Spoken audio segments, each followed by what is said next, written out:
Descriptions written at the time are haunting. But for me, what brings the famine closest is the fact that there are still people alive today whose grandparents survived the tragedy.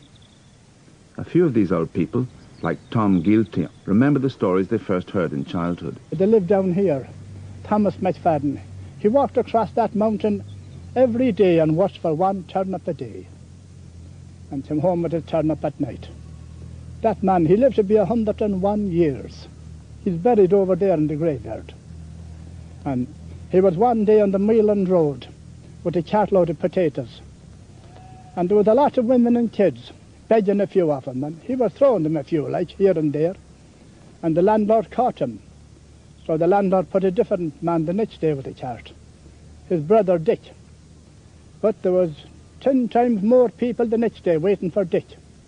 And Dick's orders were to give no potatoes away. But they were all in the road and Dick couldn't get through. And they all gathered round the cart.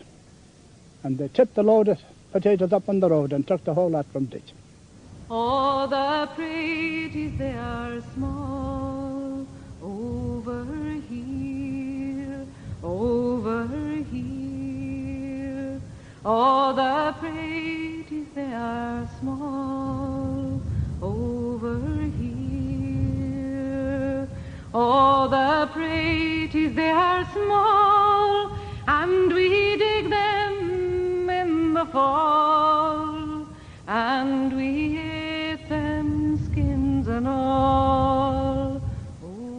The famine affected the whole of Ireland, but it was most terrible in the west, where most people still spoke the Irish language. Bab Fertier tells the story of a poor woman who had just buried her daughter and then called on a neighbour's house. Ach na die she gwalt she wel in glana, leg nor de londer stachetje. Agus hook she die and lahog.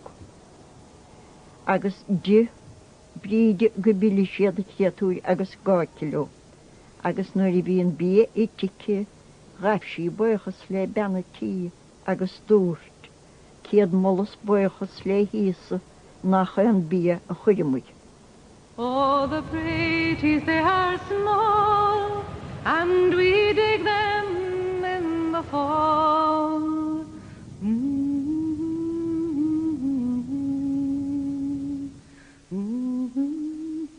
Irish people have always attached great importance to the ceremony surrounding death. But there were so many deaths at the time of the famine that wakes and funerals were forgotten and coffins almost unobtainable, even for a much-loved child.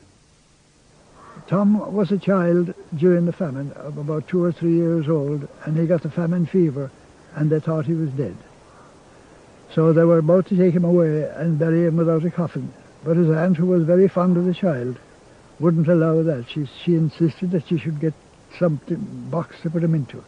And she searched around, and eventually she got a box. But when she tried to put him into the box, she found his legs were too long. So she disjointed his 2 knees and turned his legs up beside his hips, you see, and got him into the box. He was buried then. And when the next funeral came to the place, they heard some noise in the box. And they opened it, and they found the child was alive inside. Goodness. And he was able to live, you see, because there was sufficient air in the box to keep him going until the next funeral came. But his legs never straightened again. He said himself one of his legs faced east and the other faced west. You see, they were about half a right angle out that way, and he walked on the side of his feet. But Father dear, a day will come in answer to my call, when Irishmen will fight again, and will rally one and all.